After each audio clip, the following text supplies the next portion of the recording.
L'Exode. Chapitre 2.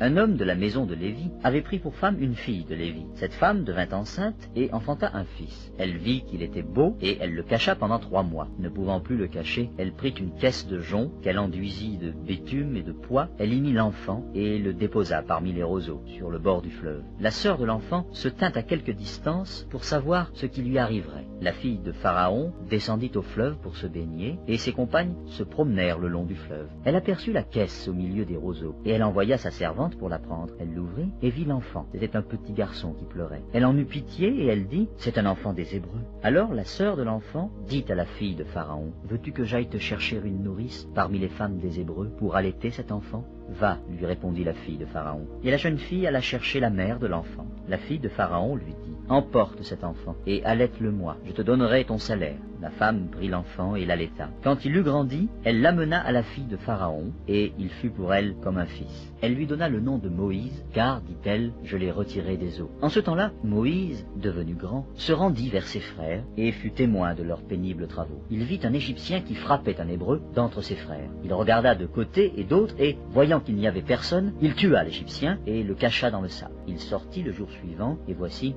2 Hébreux se querellaient. Il dit à celui qui avait tort, « Pourquoi frappes-tu ton prochain ?» Et cet homme répondit, « Qui t'a établi chef et juge sur nous? Penses-tu me tuer comme tu as tué l'Égyptien ?» Moïse eut peur et dit, « Certainement la chose est connue. » Pharaon apprit ce qui s'était passé, et il cherchait à faire mourir Moïse. Mais Moïse s'enfuit de devant Pharaon, et il se retira dans le pays de Madian, où il s'arrêta près d'un puits. Le sacrificateur de Madian avait 7 filles. Elles vinrent puiser de l'eau, et elles remplirent les auges pour abreuver le troupeau de leur père. Les bergers arrivèrent et les chassèrent. Alors Moïse se leva, prit leur défense et fit boire leur troupeau. Quand elles furent de retour auprès de Réuel, leur père, il dit, « Pourquoi revenez-vous si tôt aujourd'hui ?» Elles répondirent, « Un Égyptien nous a délivrés de la main des bergers, et même il nous a puisé de l'eau et a fait boire le troupeau. » Et il dit à ses filles, « Où est-il? Pourquoi avez-vous laissé cet homme? Appelez-le pour qu'il prenne quelque nourriture. » Moïse se décida à demeurer chez cet homme, qui lui donna pour femme Séphora, sa fille. Elle enfanta un fils qu'il appela du nom de Gershom, car, dit-il, « J'habite un pays étranger. » Longtemps après, le roi d'Égypte mourut, et les enfants d'Israël gémissaient encore sous la servitude, et poussaient des cris. Ces cris que leur arrachait la servitude montèrent jusqu'à Dieu. Dieu entendit leurs gémissements, et se souvint de son alliance avec Abraham,